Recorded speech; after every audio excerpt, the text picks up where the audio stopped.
পেছনে সাপ আছে। সাপ ব্যাং ধরে খায়, সাপ জানে না আমার পেছনে ময়ূর আছে। ময়ূর সাপকে ধরে খায়, ময়ূর জানে না আমার পেছনে ব্যাগ আছে। ব্যাগ ময়ূরকে ধরে, ব্যাগ জানে না আমার পেছনে জোম দাঁড়িয়ে আছে, আমাকে নিয়ে যাবে। তো কিছুতেই যখন ভীম ছাড়াতে পারছে না, তখন ভীম দু হাত তুলে ডাক দিয়েছে, হে গোবিন্দ তুমি আমায় রক্ষা করো। হে কৃষ্ণ কন্যা সিন্ধু দীনবন্ধু জগৎপতে ও পেশা গোপিকা মাত্র রাধা কান্ত নমস্তুতে। যেই না ডাক দিয়েছে, ভক্তের আকুল আহ্বানে ভগবান এসে দাঁড়িয়েছে।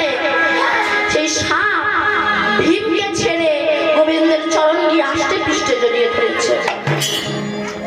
যিনি গোবিন্দের চরণ ধুলা পেয়েছে, অমনি সাপ উদ্ধার হয়ে নিজ মূর্তি ধারণ করে ভীমের কাছে গিয়ে বলছে, ভীম আমি তোমাদেরই বংশে একজন ছিলাম, আমার নাম ছিল নহুষ। নহুষ আমি কোনো ভাগ্যক্রমে ইন্দ্রপদ পেয়েছি, তাই ঋষিরা আমাকে কাঁধে করে নিয়ে বেড়াতে, আমি অহংকারী হয়ে গিয়েছিলাম। দেখুন অহংকারের পরিণতিটা কি হয় সেটাই বলছি। আমি অহংকারী হয়ে গিয়েছিলাম, ঋষিরা আমাকে কাঁধে করে নিয়ে যায়, ঋষিদেরকে লাঠি মেরেছিল, এই জোরে চল। বৃদ্ধ ঋষি তো চলতে পারে না, তাই গোবিন্দের কাছে ডেকে বলেছিল, হে গোবিন্দ যদি আমরা তোমাকে ভালোবেসে থাকি, তুমি যদি সত্যি থাকো, অভিশাপ দিলাম এই নহুষ পরজন্মে সর্পকুলে জন্মগ্রহণ করবে। তখন নহুষ পালকি থেকে নেমে এসে ঋষিদের চরণ ধরে বলছে, আমি উদ্ধার হব কি করে? তখন ঋষিরা বলেছিল, শোনো তুমি সর্প হয়ে থাকবে, আর যদি কোনো কৃষ্ণ ভক্তের চরণ তুমি ধরতে পারো, সেই ভক্তের আকুল আহ্বানে যদি ভগবান এসে দাঁড়ায়, আর ভগবানের চরণ যদি তুমি ধরতে পারো, তবে তুমি উদ্ধার হবে। তাই ভীম ছিল কৃষ্ণ ভক্ত, ভীমের আহ্বানে গোবিন্দ এসে দাঁড়িয়েছে। সেই গোবিন্দের চরণ দুখানা যেই না সেই সর্প জড়িয়ে ধরেছে, সঙ্গে সঙ্গে নহুষ উদ্ধার হয়ে গিয়েছে। বলুন তো নহুষ মানে কি? নহুষ মানে যার কোনো হুঁশ নাই। তাই মহাপ্রভু এসেছেন, ওগো তোমরা ঘুমিয়ে থেকো না, একটু তোমরা হরিনাম করো। গৌর হয়ে এসেছেন তো, তাই বলছে আমার গৌর এলো রে,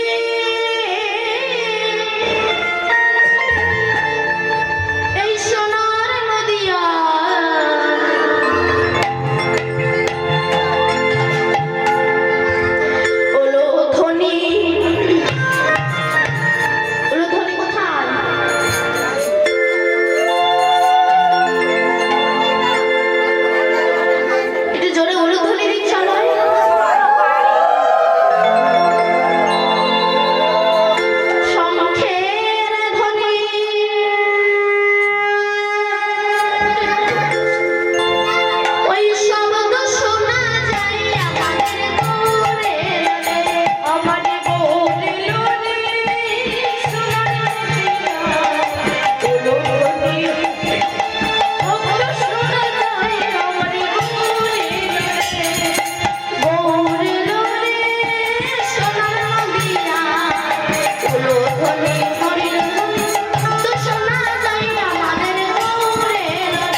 শান্তিপুরে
সামনে একটু নিচের দিকে তাকান। ওই যে যিনি কাঁদছে উনি কি আপনার প্রভু, উনি কি আপনার আরাধ্য, উনি কি প্রভু শ্রীরাম? তখন শিব বলছে হ্যাঁ উনি আমার আরাধ্য শ্রীরাম।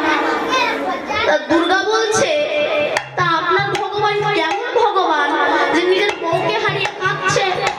আপনার ভগবান কেমন ভগবান যে উনি জানেন না ওনার স্ত্রীকে কে হরণ করে নিয়ে গিয়েছে? ওনার স্ত্রীকে রাবণ রাজা হরণ করে নিয়ে গেছে, উনি জানেন না কেমন ভগবান? আচ্ছা, এই যে রামচন্দ্র সীতাকে হারিয়েছে যখন বনবাসে গেলে, বলুন তো রামচন্দ্র যদি ভগবান হয়, সে যদি সারা পৃথিবীর খবর জানে, সে কি জানতো না মায়া হরিণ ধরতে গেলে আমার সীতাকে রাবণ রাজা হরণ করে নিয়ে চলে যাবে? তাহলে গেলেন কেন? এইগুলো একটু মন দিয়ে ফেসবুক দেখে সময় নষ্ট করবেন না, নিজের ধর্মটাকে রক্ষা করার জন্য হলে ওগুলো সময় নষ্ট করবেন। গেলেন কেন না? ভগবান বলছে যদি কোনো পুরুষ তার স্ত্রীর অবৈধ দাবি পূরণ করতে যায়, তার পরিণতি ঠিক আমার মতো হয়। আর বলুন তো মায়া হরিণ স্বর্ণ হরিণ কি কখনো ছুটতে পারে? বলুন, রামচন্দ্র জানতো না, সীতা জানতো না, তথাপিও গেলেন কেন? এইবার যখন ধরতে গেল, রাবণ রামের কণ্ঠস্বর নকল করে যখন লক্ষণকে ডাক দিয়েছিল, লক্ষণ জানতো না কে আমায় ডাকছে। এইবার এই যে লক্ষণ গন্ডিটা দিল কেন? এই লক্ষণটাকে সংসারের গার্জেন গুলো হচ্ছে লক্ষণ। বাড়ির গৃহবধূরা রাত বেরাত যেন অন্য জায়গায় না ছুটে যায়, তাই লক্ষণ গন্ডি দেওয়া। কিন্তু যে নারী লক্ষণের গন্ডিকে ত্যাগ করে লক্ষ্যভ্রষ্ট হয়ে নিজের সংসারের দিকে সম্মান না দিয়ে, জ্ঞানী গুণী শ্বশুর শাশুড়িকে সম্মান না দিয়ে অন্য জায়গায় ছুটে যায়, রাবণের মতো ব্যক্তি এসে তাকে হরণ করে। তাই এই রাবণ সীতাকে হরণ করে অশোক কাননে এনে রেখেছিল। সীতা বলেছিল আমার প্রভু যদি বেঁচে থাকে আমায় কেউ স্পর্শ করতে পারবে না। রাবণ বলেছিল আমি পারি না, এমন কিছুই নেই। তখন সীতা একটা ঘাস, সামান্য একটা ঘাস, কিন্তু ওই ঘাসকে সামনে দিয়ে বলেছিল যদি প্রভু বেঁচে থাকে তুমি এই ঘাস ডিঙে আমাকে স্পর্শ করতে পারবে না। কিন্তু রাবণ যেই না এই ঘাসকে ডিঙে আসতে যাবে, সেই সময় কি হয়েছিল? সেই ঘাসে আগুন ধরে গিয়েছিল। তাই বলছে কেউ যদি এক মনে আমার রামকে ডাকে, হারাম হারাম বলে কাঁদতে পারে, তাহলে কোনো ব্যক্তি যদি স্পর্শ করতে আসে, রাম তাকে আগুন ধরিয়ে পুড়িয়ে তাকে ছাড়খাড় করে।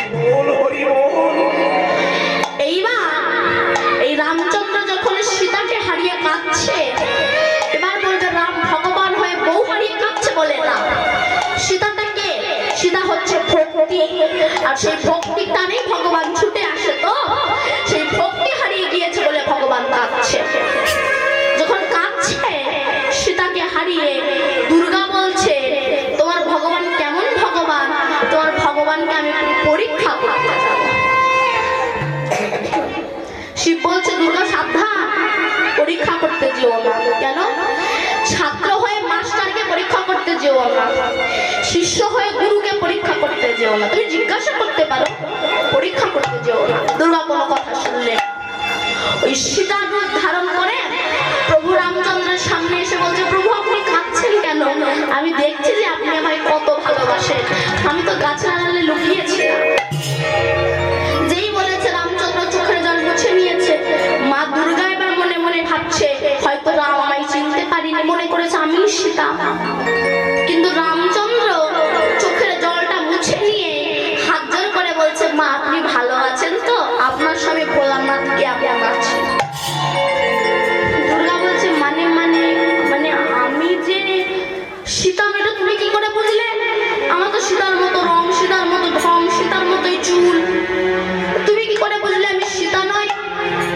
রাম বলছে মাগো তোমার সাথে সীতার মতো রং ঢংই আছে, আচরণটা শিখতে পারে। কেন? আমার সীতা কখনো কি আমার সামনে দাঁড়ায় আমার পেছনে দাঁড়ায়, এটা তুমি জানো না? শুধু তোমার সীতার মতো রং ঢংই আছে, আচরণটা শিখতে পারে। এবার মা দুর্গা যখন ছুটছে, রামচন্দ্র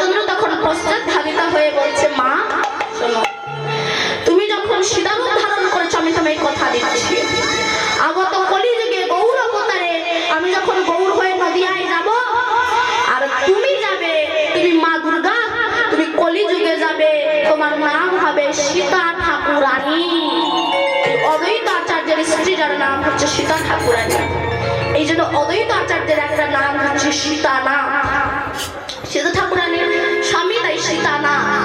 সেদিন তুমি সীতা ঠাকুরানী হবে, তোমার ঘরে আমি যাব, তুমি রান্না করবে, তোমার হাতের প্রসাদ পাবো, নিতাই গৌর হরিবল বলে তোমার মনোবাসনা আমি পূরণ। তাই গৌর হয়ে যাচ্ছে তো, তাই বলছে ভুজ যুগ তুলি গোরা গোরা নাচি নাচি যা।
আমি যদি এমন ভাবে দাঁড়িয়ে থাকি, মালা কি তুলবে না?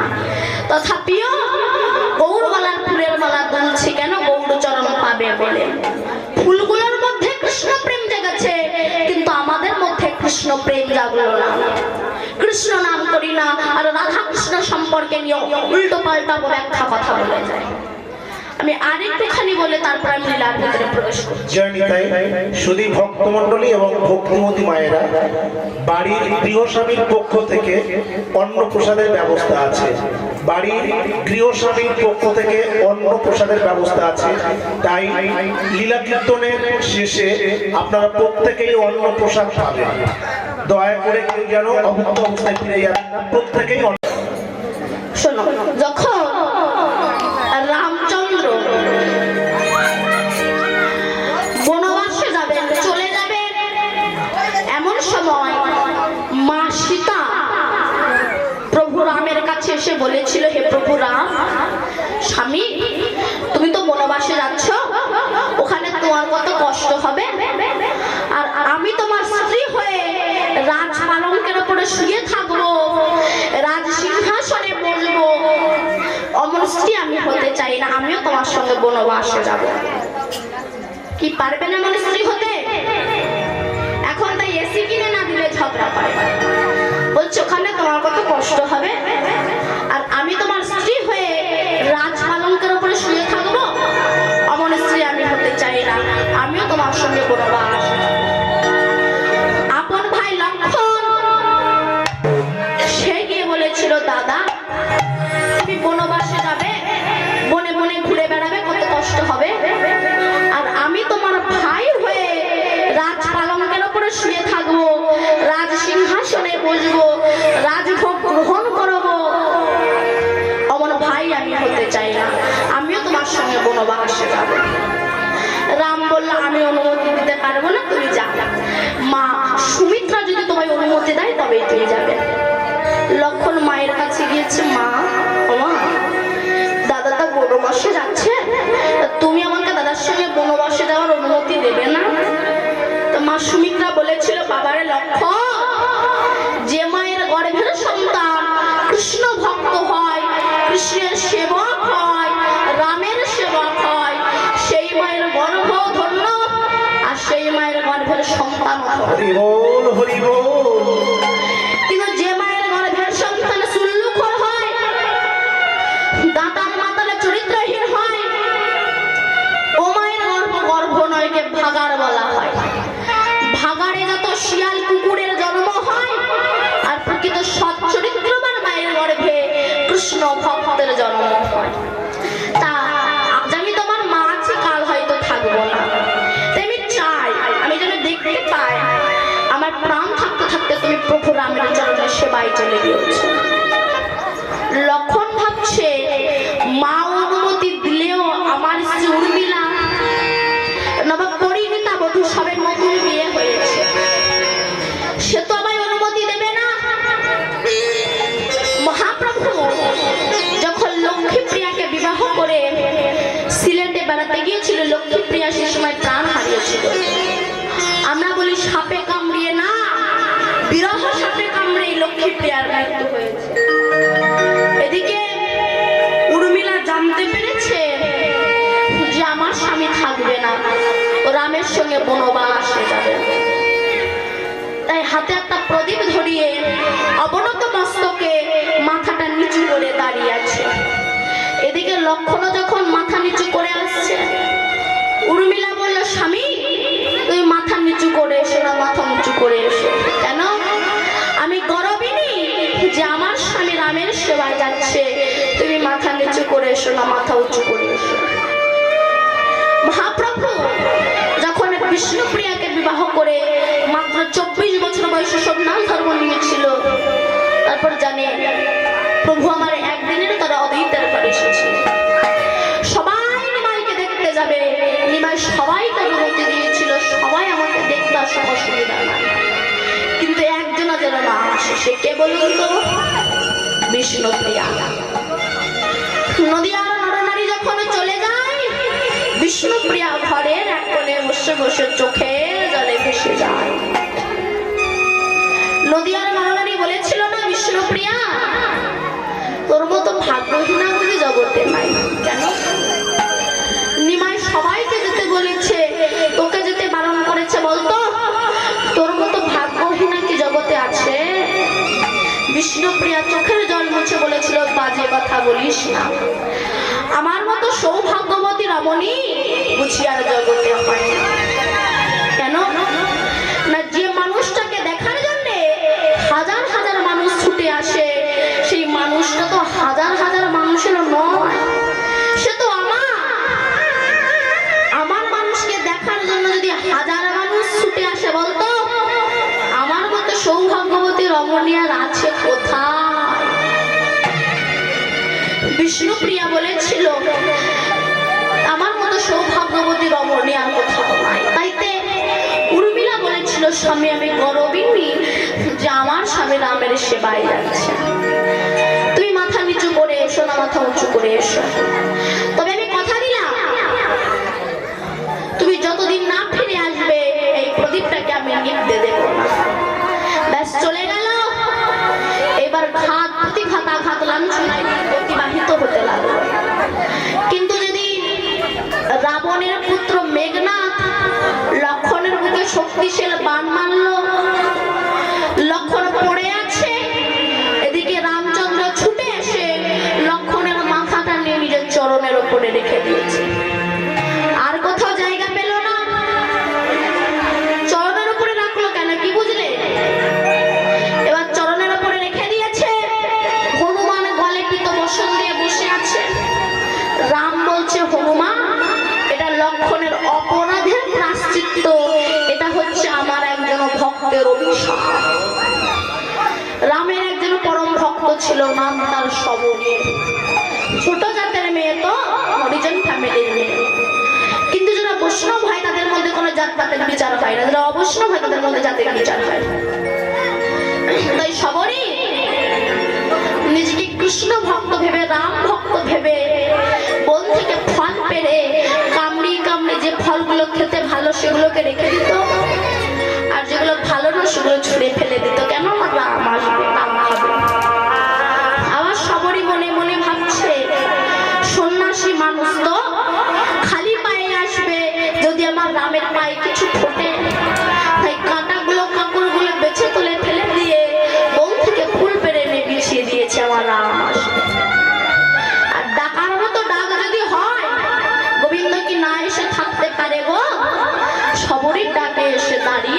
ডাক দিয়েছে, সবরী সবরী। চমকে উঠেছে সবরী, এত সুধামুখ কণ্ঠে ভাই কে গো, কে গো ডাকিলে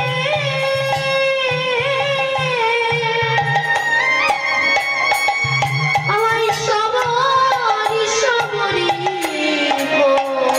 বলে, আমায় কে গো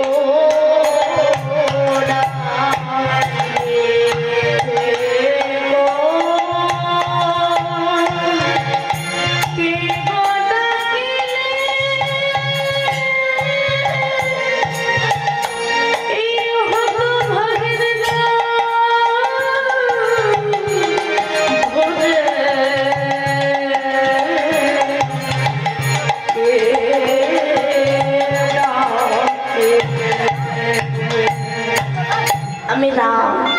এসেছো প্রভু, এসো এসো এসো বসো, তোমায় কি খেতে দিই বলো তো? রাম বলছে, কেন সবরী? আমি সেই ভক্তি মেশানো ফলের থালি আমি গ্রহণ করি। সবরী ঠেলে নয়নের বাড়ি আল্লো ফলের থালি, হে রাম তুমি গ্রহণ করো। যেই না রামচন্দ্র খেতে যাবে অমনি লক্ষণ ছুটে গিয়ে বলেছিল না, দাদা ছোট জাতের মেয়ে এটো করে ফল রেখে দিয়েছেন, তাই তুমি খাচ্ছ? এই বলে ফলটাকে নিয়ে ছুঁড়ে ফেলে বলুন তো, হিংস্র বন্য জন্তুর সঙ্গে যুদ্ধ করে যে ফল তুলে এনে রেখে দিয়েছে আমার রাম খাবে, সেই ফল যদি কেউ ফেলে দেয় ভক্তের মনে কতটা ব্যথা লাগতে পারে। সবরী বলল, লক্ষ্য আমি ছোট জাতের মেয়ে বলে তুমি আমাকে এইভাবে অপমান করবে? শোনো লক্ষ্য, এই ছোট জাতের মেয়ের একটু ফুল ফেলে দিয়ে যে ব্যথা তুমি আমার বুকে দিয়েছো এর দ্বিগুণ ব্যথা তুমি পাবে। কোন দিন? যেদিন রাবণের পুত্র মেঘনাদ তোমার বুকে শক্তিশাল বাণ মারবে, সেদিন তুমি আমার থেকেও বেশি কষ্ট পাবে। লক্ষণ বলল, আমার ভুল হয়ে গিয়েছে, আমি বুঝতে পারিনি তুমি রামের এত বড় ভক্ত। আমি উদ্ধার হব কবে? না, যে ছোট জাতের মেয়ের তুমি ফেলে দিয়েছো ওই ফুল গন্ধমাদল পর্বতে গিয়ে বিষণ্ণকরণে জড়িবুটিতে পরিণত হয়েছে। যতক্ষণ না সেই বিষণ্ণকরণে জড়িবুটি এনে তোমাকে না পেটে খাওয়াবে ততক্ষণ না তোমার প্রাণে বাঁচবে না। এবার হনুমান সেই বিষণ্ণকরণে জড়িবুটি আনতে গিয়েছিল, অযোধ্যার পাহাড়ের ওপর দিয়ে যখন উড়ে উড়ে আসছে সে সময় ভরত এই একটা ছেলে। অনেকে বলে বাবা মার মতো নাকি গুরু হয় না, ভুল। সেই মা গুরু হয় যে মা জগৎ পিতার কাছে পৌঁছে দিতে পারে, সেই পিতা পিতা হয় যে পিতা জগৎ পিতার কাছে পৌঁছে দিতে পারে, সেই বন্ধু বন্ধু হয় যে বন্ধু জগৎ বন্ধুর কাছে পৌঁছে দিতে পারে, সেই স্বামী স্বামী হয় যে স্বামী জগৎ স্বামীর সঙ্গে মিলন করে দিতে পারে, তবে তাদের স্বামী বলে, নইলে আসামি বলা হয়। যখন মা কই রামকে বনবাসে পাঠিয়েছিলেন, এই ভরত ছিল মামার বাড়ি, এসে যখন শুনলো আমার জন্য তাদেরকে বনবাসে পাঠিয়েছে, ভরত গিয়ে বলেছিল না, রাক্ষসী তোর মুখ দেখবো না। তখন তো মা বলেন, ভরত ভাবছে আমার রামের মনে হয় কোনো শত্রু যাচ্ছে, বাণ নিক্ষেপ করে নামিয়েছে, আর হনুমান নেমে জয় রাম জয় রাম বলে হাঁপাচ্ছে। ভরত ভাবছে তোমার রামের পরম ভক্ত, জল এনে সুস্থ করলেন।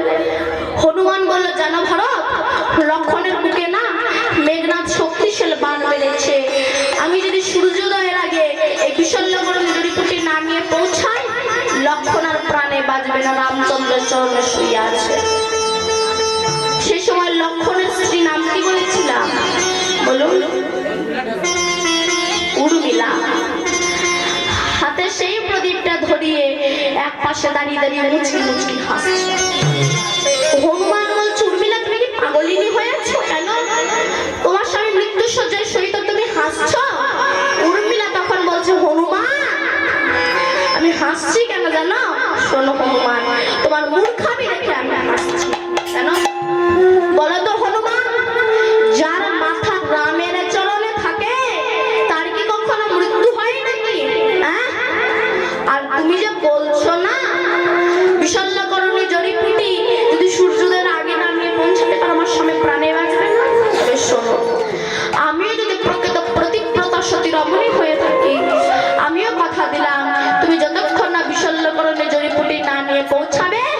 ততক্ষণ না সূর্য উদয় হবে না। এই হলো প্রকৃত পতিব্রতা সতী রমণী। তাই সেই গৌরাঙ্গ মহাপ্রভু বারবার কৃপা করার জন্য এসেছেন, আবারও এসেছেন। তোমরা একটু হরি না, যে নাম করলে মানুষের ভব সাগর পার হওয়ার ভয় থাকে না, সেই নামই তোমরা সবাই দিবে। হরে কৃষ্ণ হরে কৃষ্ণ কৃষ্ণ হরে হরে রাম হরে রাম রাম রাম হরে হরে। হরে কৃষ্ণ কৃষ্ণ কৃষ্ণ হরে হরে হরে রাম হরে রাম রাম রাম হরে হরে। কৃষ্ণ হরে কৃষ্ণ কৃষ্ণ কৃষ্ণ হরে হরে হরে রাম হরে রাম রাম রাম হরে কৃষ্ণ কৃষ্ণ কৃষ্ণ হরে হরে হরে রাম হরে রাম।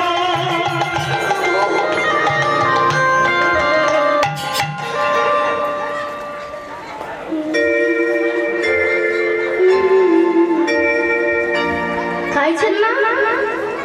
হরি বল হরি বল। খিদে পেয়েছে? উপোস করেছেন নাকি? একটু সবাই মিলে গান। হরে